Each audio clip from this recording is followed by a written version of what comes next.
Grave incitación a la violencia promovida desde el gobierno es el tema que vamos a tratar en este espacio. Desde su llegada al gobierno, el presidente Bukele se ha dedicado a difundir expresiones de odio, rechazo, intolerancia y discriminación contra quienes él considera sus opositores. El tono de ese discurso ha ido en aumento y es muy probable que sea una de las causas de los hechos violentos que se están dando en el país. La situación se agrava cuando es el mismo presidente quien manipula y miente sobre los hechos y la Policía Nacional Civil se presta a la desinformación. Todo esto se da en el marco de irrespeto al marco legal del país y en un ambiente electoral que parece presagiar que si los resultados no son los que el presidente Bukele y su partido esperan, se dirá que hubo fraude y se atacará a quienes no les apoyen. ¿Por qué se mantiene un discurso de intolerancia y violencia política? ¿Cuáles son los riesgos de que los hechos de violencia política y violación de leyes aumenten? Todos nos hemos enterado de un grave hecho de violencia y estamos hablando del ataque armado a un vehículo que transportaba a militantes del partido FMLN. El presidente Bukele y la Policía Nacional Civil y otros funcionarios de gobierno se han dedicado a manipular esos hechos y por supuesto a tratar de confundir a la población. ¿Qué fue lo que sucedió y por qué el presidente Bukele está tratando de confundir a la población? Arranquemos por ahí. Lo que sucedió fue que una caravana de militantes del FMLN que habían estado participando en un acto de campaña electoral del candidato a alcalde por San Salvador, el doctor Rogelio Canales, fue atacada por sicarios que trabajan para el Ministerio de Salud y posiblemente están a la orden directa del ministro de Salud. Decimos esto porque uno de los asesinos, que ya fue identificado por la Fiscalía, es un custodio del ministro de Salud. Otro es motorista del Ministerio de Salud, posiblemente en algunas ocasiones también ha movido al ministro como motorista, y otro es vigilante. Esas 3 personas a bordo de un vehículo se colocó delante de un camioncito donde iban los militantes del FMLN, se bajaron, le dispararon y mataron a 2 personas. Una mujer y un hombre militantes del frente, y hay otras personas heridas. Las personas, como te decía, venían de un evento, ya se retiraban. Eso ocurrió el domingo cayendo la tarde, creo que era un poquito menos de las 6 de la tarde. Las personas fueron transportadas inmediatamente al hospital y murieron. Pocas horas después, la policía capturó el vehículo donde viajaban los asesinos y ese vehículo estaba en el Ministerio de Salud. Y también fueron ya capturados las 3 personas. Entonces es un hecho de violencia, una agresión hacia el partido FMLN, hacia su militancia, un hecho de sangre muy lamentable, de violencia que ya cobró la vida de 2 personas en medio de la campaña. El presidente de la República, tan pronto se conocieron los hechos, en vez de condenar los hechos de violencia, como haría cualquier presidente, condenar los hechos de violencia, darle la condolencia a las familias de las personas asesinadas, darle las condolencias al FMLN, también porque son parte de la familia del FMLN. Exigir una investigación, decir que se va a hacer todo lo posible para que el hecho no quede impune. En vez de dar unas declaraciones de ese tipo, lo que hizo fue decir que el Frente era el responsable de esos hechos, que el FMLN era el que había asesinado a esas 2 personas. Es decir, que hubo como una especie de autoatentado. Están sus declaraciones, donde habló de partidos moribundos, que partidos que pronto van a desaparecer y que son capaces de cometer estas acciones con fines electorales. Una acusación irresponsable. Pero de inmediato se supo que no era un autoatentado del FMLN. Además, nosotros sabemos que eso es imposible. Pero inmediatamente después de las declaraciones del presidente, fueron capturados los hechores. Quedó claro que no hubo un autoatentado, sino que fue una agresión de esta persona a la militancia del Frente. Pudieron haber matado más personas, herido más personas, pero esos son los hechos. Luego el presidente cambió su versión y comenzó a decir que se trataba de un hecho de violencia provocado por el FMLN porque los que iban en el camión le dispararon a los que iban en el carro, es decir, a los asesinos. O sea que hubo un intercambio de disparos y que en ese intercambio de disparos murieron estas 2 personas. Como si nada pasara, el presidente pasa de una versión a otra. Es decir, admite, al dar la segunda versión, admite que la primera fue una mentira. Porque si tú cambias de opinión, entonces ¿cómo queda la opinión inicial? Y resulta que tampoco fue un intercambio de disparos. Porque luego la Fiscalía, a los pocos días, hizo la investigación junto con la PNC, porque la PNC acompaña a la Fiscalía en la investigación, y publicaron un video, hicieron una rueda de prensa. Eso creo que fue el jueves pasado, hace 2 días. Y ahí se mostró en el video cuando el camión fue interceptado por el vehículo, cuando se bajan las 3 personas, disparan y vuelven al vehículo y se retiran. Y no se ve en ese video que desde el camión hayan salido disparos hacia el vehículo. Además es elemental, tú nada más tenías que ver cómo ese vehículo se para enfrente, se bajan y van caminando hacia el camión. Pero si del camión hubiera salido un disparo, la gente no hubiera ido hacia el camión de manera tan sencilla. Porque si a ti te disparan, tú te bajas del vehículo y no vas a ir caminando hacia el camión. Si tú crees que ahí hay gente con arma de fuego. Ellos van de manera muy tranquila, disparan al camión y se retiran incluso caminando, uno medio corriendo, se suben al camión y se van. Es claro que la gente que iba en el camión no tenía arma de fuego. Bien, entonces ya la Fiscalía reveló la verdad, presentó a los hechores y dijo que lo va a someter a la justicia. Pero ¿qué sucede? Que la Policía Nacional Civil ha estado presentando otros videos para contradecir a la Fiscalía. Ha presentado videos donde supuestamente se ve que desde el camión se le dispara al vehículo. Pero cuando uno ve los videos que está presentando la PNC, nada de eso aparece. Son videos muy confusos que dan una apariencia de montaje, donde incluso la gente va caminando alrededor del camioncito y nadie se altera. De ahí no salió disparo.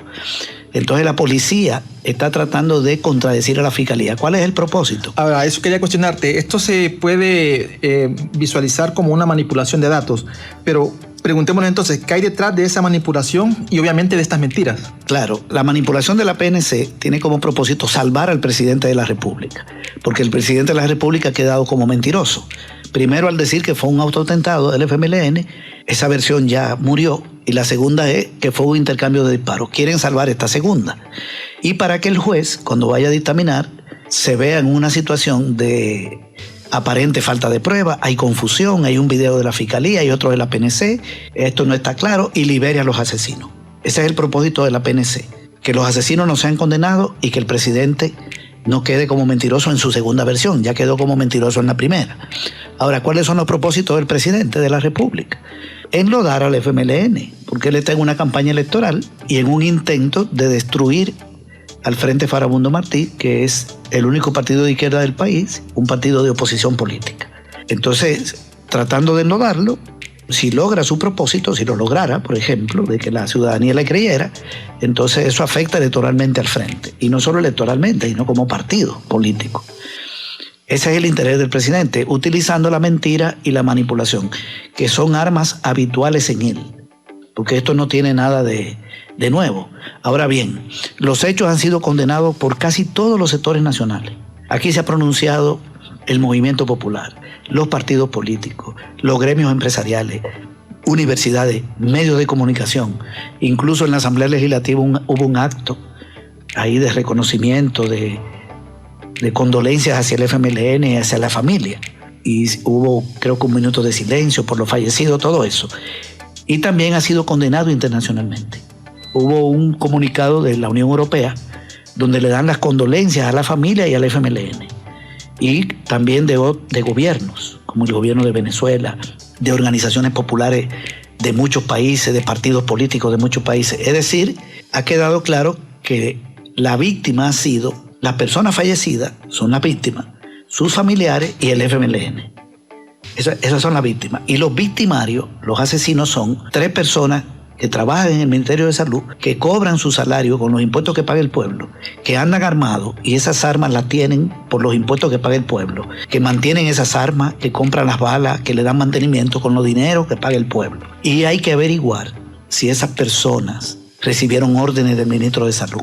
Hay que averiguar eso, porque nadie habla del ministro de Salud y uno es custodio de él. El tema no es solo Bukele. Aquí tiene que ver también el ministro de Salud, que es un funcionario nombrado por Bukele. Y hay que averiguar, todavía la Fiscalía no ha dado con eso, si hubo órdenes del presidente, del ministro o de otros altos funcionarios públicos para que esto ocurriera. O si se debe, si fue un hecho motivado por el odio que el presidente genera en sus seguidores fanatizados. En cualquiera de los dos casos, el responsable mayor de los hechos es el presidente de la República y el crimen es un crimen de Estado, porque ha sido cometido por gente que trabaja en el gobierno y tenemos sospecha de que recibieron órdenes de gente que trabaja en el propio gobierno, en la esfera más alta. Eso no está claro, pero la actitud del presidente de no condenar los hechos, de no dar la condolencia y de tratar de justificar los asesinatos, porque es un intento de justificar, cuando aquí de lo que se trata es de condenar a los asesinos y de darle la condolencia al pueblo y pedir cordura, llamar a la concordia, a que no se altera la paz social. No, el presidente está generando violencia y defendiendo a los asesinos. Entonces nosotros creemos que es un crimen de Estado. Violencia genera violencia, dice el dicho. César, explicaba un poco sobre lo que sucedió en estos días en el atentado o el ataque armado a un vehículo que transportaba a militantes del partido del FMLN, y también dio unas valoraciones muy importantes sobre qué hay detrás de esa manipulación y mentiras que se están dando desde el gobierno cuando está dando las diferentes versiones sobre los hechos. Y ya lo mencionaba César, tiene que ver esto con liberar a las personas que están involucradas, y sobre todo que el presidente, con esas declaraciones equivocadas que ha venido dando cuando sucedieron los hechos, pues no quede como mentiroso, ¿verdad? Y sobre todo, pues César ya lo dijo, estamos en periodo electoral y esto también puede prestarse a falsa información para hacer desprestigios a los partidos contendientes, ¿no? César, quiero que hagamos un breve recuento de algunas expresiones del presidente Bukele, expresiones que han ido atizando el odio y la violencia que desgraciadamente ha provocado hechos como los del pasado fin de semana. Bueno, escuchemos entonces algunas de estas expresiones. 1 de febrero 2020 en Facebook. Arena y el FMLN no son basura, son peor que eso. Está más loco que una cabra. 9 de febrero 2020 durante la ocupación militar de la Asamblea Legislativa. Convocamos de nuevo a los diputados y si no aprueban los fondos para el Plan Control Territorial, yo totalmente no me voy a desquiciado. oponer. Entre el pueblo y el artículo 87 de la Constitución quedará en sus manos. 18 de febrero 2020 en Twitter. Los diputados se indignan por ver militares y policías en la asamblea, pero en la misma asamblea legislativa ellos les decían a los pandilleros cuántos salvadoreños podían matar. 20 de febrero 2020 en una reunión con funcionarios del BID. Si ustedes vivieran un día en El Salvador, créanme que quemarían a todos los políticos. 25 de abril 2020 en Twitter. Increíble. Pero los diputados ya salieron a defender a los pandilleros. Ni modo, nos tocará luchar contra varias pestes a la vez. 1 de junio en cadena nacional desde la comunidad Nuevo Israel. Los diputados son perversos, dan asco, y ellos lo saben. No se puede aborrecerlos más. 8 de junio en Twitter. La Sala de lo Constitucional nos acaba de ordenar que dentro de 5 días la droga le dañó el cerebro de miles de salvadoreños. Estos son algunos ejemplos de las expresiones que incitan al odio y a la violencia de parte del presidente de la República. A esto se le conoce como violencia política, pues se trata de expresiones que estimulan o fanatizan a grupos o a seguidores de partidos políticos a ejercer rechazo, odio o daños físicos contra grupos identificados como adversarios políticos, con el objetivo de lograr un efecto o significado que favorezca a una estrategia política. Hemos escuchado algunas, César, porque entiendo que hay muchas, ¿verdad? Pero en este programa vamos a sintetizar lo más que podamos. César, ¿este tipo de expresiones del presidente son parte de las causas de los hechos de violencia como el de la semana pasada? ¿Qué otros antecedentes podemos mencionar? Te pregunto esto porque justamente esta semana que viene se cumplirá un año de otro hecho violento, que es la militarización de la Asamblea Legislativa del 9 de febrero del 2020. Yo creo que sí, tienen una relación. Nosotros todavía no sabemos si estos asesinatos del domingo pasado fueron planificados. Si son planificados, bueno, todos esos antecedentes también conducen a eso. Pero si no fueron planificados, sino que fueron resultado del odio de estas 3 personas que asesinaron a los 2 militantes del FMLN, entonces también estos hechos pasados, esta violencia verbal generada por el presidente y por sus funcionarios más cercanos, tiene que ver con ese hecho, porque de tanto escuchar esas expresiones de que hay que matar diputados, de agresiones hacia los magistrados de la sala, la gente más fanatizada que sigue al presidente puede actuar por su cuenta. Por eso insistimos en que todavía la Fiscalía tiene que dilucidar bien si hubo planificación o si fue un hecho resultado de una acción, digamos, una decisión tomada por esta gente que trabaja en el Ministerio de Salud, que está cargada de odio por la prédica del presidente, porque tienen ya años escuchando al presidente en esto. Entonces sí hay una relación, viene creando un clima de violencia, mira, desde antes de tomar posesión, porque el presidente de la República no tomó posesión en la Asamblea Legislativa, comenzó a despreciar a la Asamblea desde ese momento. Eso fue en el año 2019, el 1 de junio. Desde ahí comenzó su confrontación con el primer órgano del Estado. Y desde entonces ya sabemos que tiene una prédica y una práctica de confrontación con ese órgano. Eso obedece, la actitud del presidente Bukele tiene como dos causas. Una es su naturaleza dictatorial, sus rasgos fascistas, pero también una pensada política. A él le dijeron sus asesores que convirtiera a la Asamblea Legislativa en la fuente de todo mal, que le dijera al país que todos los problemas que tenemos se deben a los diputados y la diputada, para luego, convenciendo a la gente de eso, si lo logra, pedir que le den diputado en el año 2021. Entonces es una confrontación permanente con ese órgano, que según sus asesores es un órgano desprestigiado, y si él choca con él, a él no le va mal. Eso es lo que le han dicho. Entonces ataque a los diputados, denigre lo que no se preocupe, señor presidente, que usted con eso no sale mal. Atáquelo permanentemente. Entonces se pasó todo el año pasado en una confrontación él con la Asamblea. No es un pleito entre órganos, es un órgano atacando a otro. El nivel más alto de violencia contra la Asamblea fue el del 9 de febrero, cuando ocupó militarmente ese recinto legislativo y se sentó en la silla del presidente de la Asamblea Legislativa, en lo que la Asamblea ha calificado como un golpe de Estado fallido. Fíjate que la Asamblea ya hace unos días declaró el 9 de febrero como el día del golpe de Estado fallido, y con un lema de nunca más, que no se vuelva a repetir, algo así. Entonces eso ocurrió porque él entró por la fuerza en el recinto legislativo y lo ocupó con la Fuerza Armada y la policía, a la que le dio la orden. Y la Fuerza Armada no puede hacer eso, ni la policía.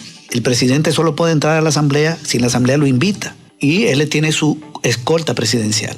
Los militares no pueden ser utilizados para eso. Eso viola la Constitución de la República, porque la Fuerza Armada solo tiene como función defender la integridad territorial y la soberanía. Y la policía funciona de orden público, no de agredir a otro órgano del Estado. Bien, entonces hay una conexión entre los hechos. Pero yo te quiero plantear lo siguiente. Ya el grupo parlamentario del FMLN hizo una propuesta en la Asamblea, y es que se escoja a un grupo de médicos, a 5 médicos, que hagan un análisis del estado mental del presidente de la República para determinar si él está apto o no para gobernar. Esto es importante.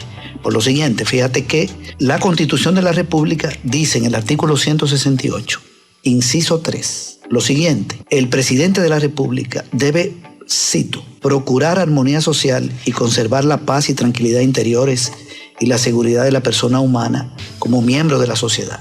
Es decir, que una tarea del presidente es procurar la armonía social, conservar la paz, la tranquilidad y la seguridad de la persona. ¿Y qué es lo que ha hecho el presidente? ¿Qué significa el 9 de febrero?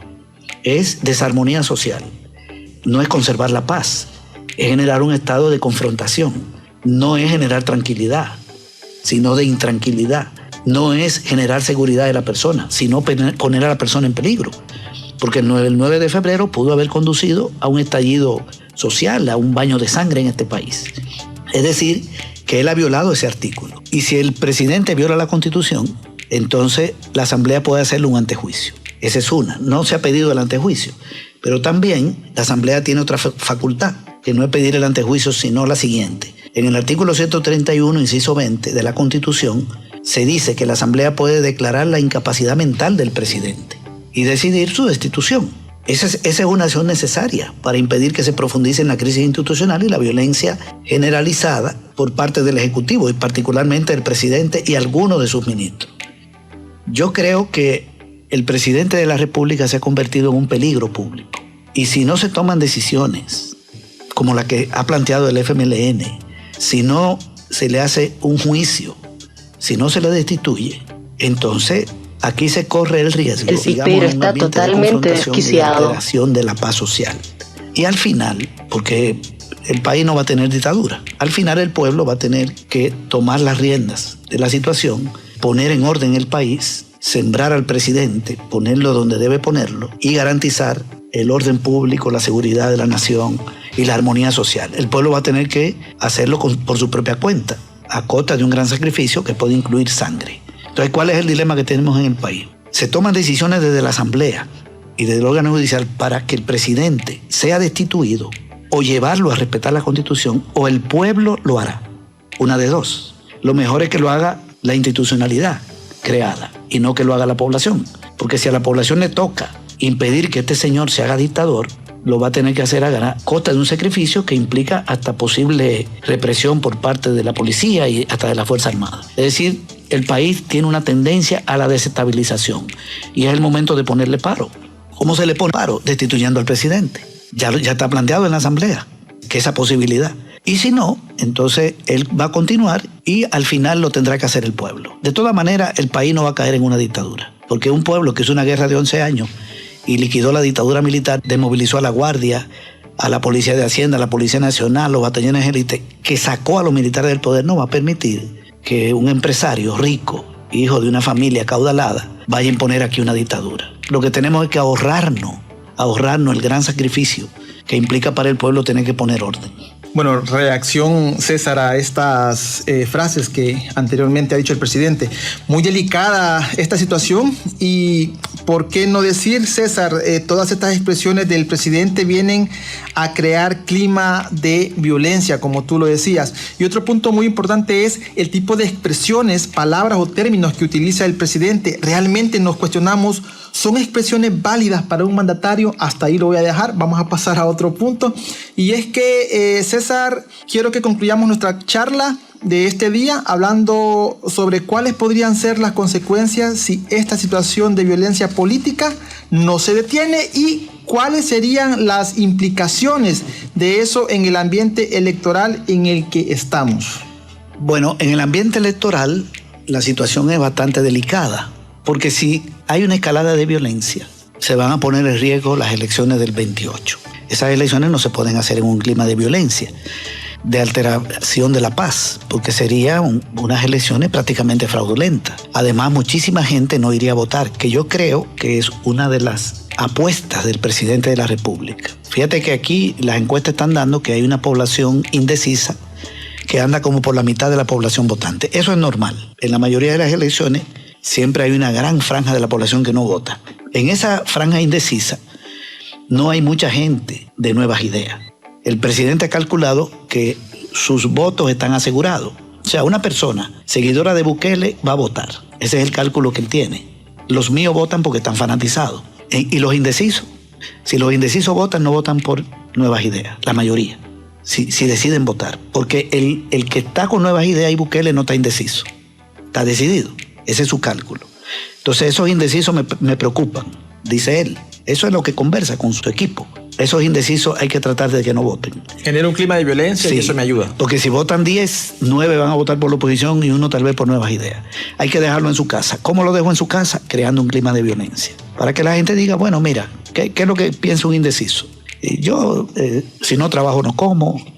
Yo no vivo de la política. A mí los políticos no me dan de comer. Hay muchísima gente que piensa así. Yo no sé si vaya a votar, tal vez voy, tal vez no, pero entonces si les crea un ambiente de confrontación, de violencia, si hay muertos, si hay muertas, si hay confrontación, esa persona con más razón se queda en su casa. Es decir, que al que le conviene el clima de violencia es al presidente Bukele, es al partido Nuevas Ideas, que es su principal partido, aunque él también está en Ghana. Entonces, la tendencia que hay, si no se le pone paro, por eso estamos insistiendo en que la Asamblea debe jugar un rol, la Fiscalía, el órgano judicial y el propio pueblo, la tendencia es a que hay una escalada de violencia. Fíjate que también ya mataron a un militante del FMLN de San Miguel. Eso creo que ocurrió el jueves o el miércoles pasado. Y también hay 2 que han muerto atropellados por vehículo, en hechos que no están claros. O sea que ya han muerto del FMLN 5. Que es lo que te decía anteriormente, que hay más heridas. Hechos, no solamente los que acabamos de analizar. Exacto. Entonces, uno no sabe si hay un plan en ese sentido. ¿Qué es lo que puede suceder? Que las elecciones se den en un clima de violencia, que los indecisos se queden en su casa. El presidente cree que eso le conviene porque podría ganar las elecciones. Puede haber muertos, hogares con luto, niños huérfanos, niñas huérfanas, etc. Eso es lo que está planteado. Y también la posibilidad de que haya una respuesta popular, porque la gente no va a dejar tampoco que desde la esfera del gobierno y con los sicarios y con los grupos paramilitares se estén cometiendo este tipo de hechos. Al final la gente reacciona. Bien, entonces vamos a confiar en que la Asamblea Legislativa tome las decisiones más adecuadas, porque es un órgano que tiene la facultad de controlar al Ejecutivo, cuando el Ejecutivo se sale del marco constitucional. Esa es una función. Y también el órgano judicial. Tienen que intervenir los dos. Nosotros esperamos que esta situación se normalice. Queremos que a los 3 que asesinaron a los militantes del FMLN los sometan a la justicia y lo condenen. Y queremos que se dé con los autores intelectuales, si los hay. Si los hay. Yo creo que hay que investigar al ministro de Salud y al presidente y a otros funcionarios públicos. También la PNC, porque la Policía Nacional Civil se está prestando a un juego bastante cuestionable, y cuando la Fiscalía investiga, la policía es una unidad al servicio de la Fiscalía. La policía no es para contradecir a la Fiscalía, sino para darle respaldo en la investigación, y está contradiciendo a la Fiscalía. Bien, entonces, si no se le pone paro a todo esto, lo que vamos a terminar aquí en un caos. La crisis más grande que tiene el país no es económica, ni siquiera la pandemia. Son 2 grandes crisis, esas. Pero la más grande de las crisis que tenemos es la crisis institucional. Un gobierno al margen de la ley, un presidente de la República que no reconoce al órgano judicial, que no reconoce a la Asamblea Legislativa, que no reconoce a la Fiscalía, que viola la Constitución y viola las leyes. El pipero está totalmente desquiciado. Que violencia, que ataca, que denigra. Es una crisis de funcionamiento del Estado provocada por el órgano ejecutivo y su cabeza, que es el presidente de la República. Interesante. Riesgos de elecciones ante clima de violencia, y un clima de violencia, decía César, que le conviene al Partido Nuevas Ideas. Antes de despedirme, quiero invitarles a que se suscriban a nuestro canal de YouTube, Asociación Equipo Maíz.